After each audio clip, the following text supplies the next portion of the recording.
Hey, Peyton, thank you for the time. Dave, thanks. Good to see you. Welcome back to town. Thanks. It's always great to be here. What's it like coming back to Indy for you? It's really special. You know, when you think about lots of great memories. Think about coming here for the very first time for the Combine way back in 1998. Then, of course, getting drafted in New York and flying here with Jim Irsay that same day, and getting my playbook from Tom Moore, and in a mini camp the next weekend. Actually, before that mini camp, Dave, I haven't told many people this.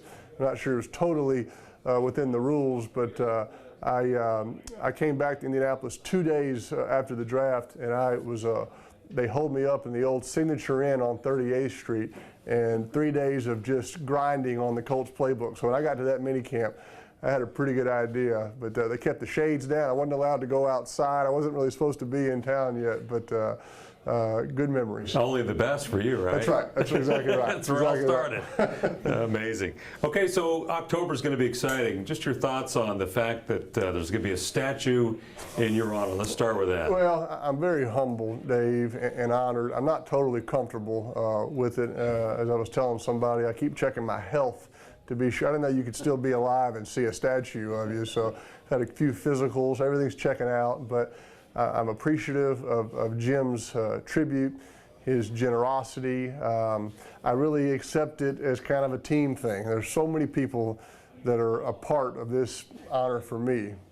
It's hard to go down the list, but Bill Polian, Tony Dungy, my teammates, equipment staff, our fans. I mean, I was thinking earlier today, Dave, I mean, to be able to truly witness a transformation of this town from being a great sports town, but football being a little lower on the priority list compared to basketball and car racing, and you saw it firsthand, and now this is the most jersey-wearing town during game day. They love football. High school football is a bigger thing, and just to kind of be a part of that transformation, I'm not sure that's not one of the things that me and my teammates during that era are most proud of. Well, you were a major part of that. I mean, they call it the house that Peyton built.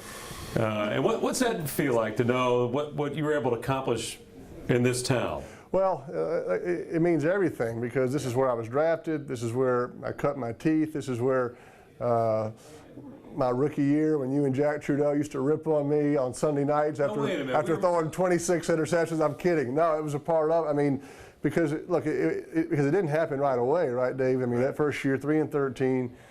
I still hold the NFL rookie record for interceptions, and but we kind of stuck with it. And I can remember Coach Jim Moore. He kept me in every one of those games as a rookie. He stuck with me, and he said, "Hey, you're going to learn about yourself. You're going to learn a little more football in the fourth quarter of these games that we're not going to win." And then, boom, 1999, we go from 3-13 to 13-3, turning around, and then each year after that, kind of building, and then slowly. I think when I really knew that what this town had become is when I had other quarterbacks telling me what a tough place it was to play here, the old RCA Dome, how loud it was, and that's when you kind of knew that this place was changing, and it was just fun to be a part of that and witness that. When you look back on all those great memories, the Super Bowl run, is that obviously the thing that just resonates with you? If you have to jump out at one, I mean, obviously that AFC championship, if you had to pick one, that AFC championship game against New England, because it was here. It was here in Indianapolis. That's who all the fans wanted to play. Obviously, our players wanted one more shot at them. They'd had our number a couple years before. The game didn't exactly go according to the game plan, but I can just remember when that final second went off and the confetti and being on that stage and knowing you were going to the Super Bowl. Then I remember just the town that night was just buzzing, was rocking, and I think we all knew deep inside that we were going to win the Super Bowl. And so that night was so special because it was the start of just a great celebration. And now you're going to be the first Indianapolis Colt to have your number retired, your jersey retired. That's another special moment. That means a great deal to me, Dave. It doesn't happen very often. I have a great appreciation for how unique it is. You know, and to join a list of all the Colts, even that played in Baltimore that retired, but to join a list with Johnny Unitas and Raymond Berry and Gino Marchetti, guys that my dad told me about growing up. And different cities, but that same horseshoe. You hear Jim Hurst talk about the horseshoe. It is iconic. Everybody knows what it means, and so I was proud to wear the horseshoe, and was proud to wear number 18. That was kind of my dad's number in college. My brother wore it in high school. He got injured. I kind of changed the number 18 in honor of him, to pay tribute to him. And Tennessee, it wasn't available, so I wore 16. But when I got to Indianapolis, a funny story that the Colts actually, up at the NFL draft, Dave, had some 16 Manning jerseys because they assumed that's the number I was going to wear. And when Jim Moore and Bill Polian told me 2 days before the draft that they were going to take me, I said I'd like to wear number 18, and they got with John Scott and the equipment guys, and they flew a number 18 jersey up to New York. And I'm kind of one of the last players, if you watch the draft now, to have his number on his jersey at the draft. Now these players just have a 1. So I had a Manning 18 jersey at the draft. Got a great picture with Jim Irsay and Commissioner Tagliabue and my family. And so that's really when it all started, my journey in Indianapolis. I cherish my time here, the fans, the community. It's such an important part of my life because everybody was a part of my career here, and they really embraced me. They welcomed me and my family. I'll always be indebted to the folks of Indiana for that. You never had any bad feelings over the having to go on to Denver? Yeah. I mean, that was like a business situation. Well, yeah. I mean, look. I think every player's goal coming in should be to play for the same team his whole career. That's what I wanted to do, never. I had this unbelievable string of health, and then all of a sudden I had these neck surgeries and missed an entire season, and a lot of things happened and changed. So you just don't know. I mean, you can't say this is what's going to happen. And I was fortunate to go play 4 more years, but when I had that press conference here, I made the comment, I'll always be a Colt, and that's the truth. This is where I started. This is where I cut my teeth.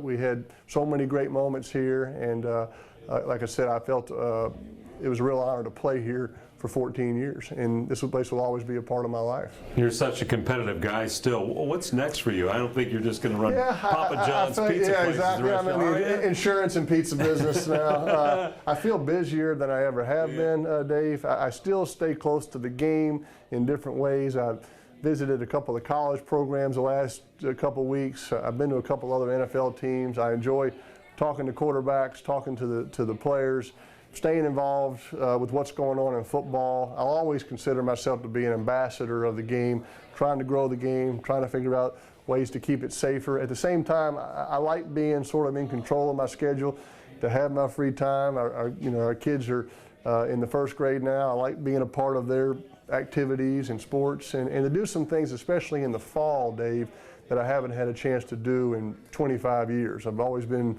pretty busy in the fall, and so this is my second fall off, and I like being able to do some different things. Shockingly, football is still a part of my fall. I go to some Tennessee games. I'm looking forward to this weekend here in Indianapolis, not only because you get to get back, but also to be with, I got some old teammates coming in, and looking forward to being on the field for halftime of the game for those ceremonies. And any chance you get to go down memory lane with your old teammates and coaches, it's fun. Last year, the reunion was very special, so I really am excited about it. Do you want to be a GM? Could you see yourself being an owner at the Colts? Have you talked to her like about I said, that? Well, I mean, I've kept in touch with Chris Ballard. I certainly have enjoyed visiting some other teams and seeing how other teams operate, kind of learning different aspects of football. Bill Polian and I still stay in touch. So, like I said, I stay close to the game, that if at some point that might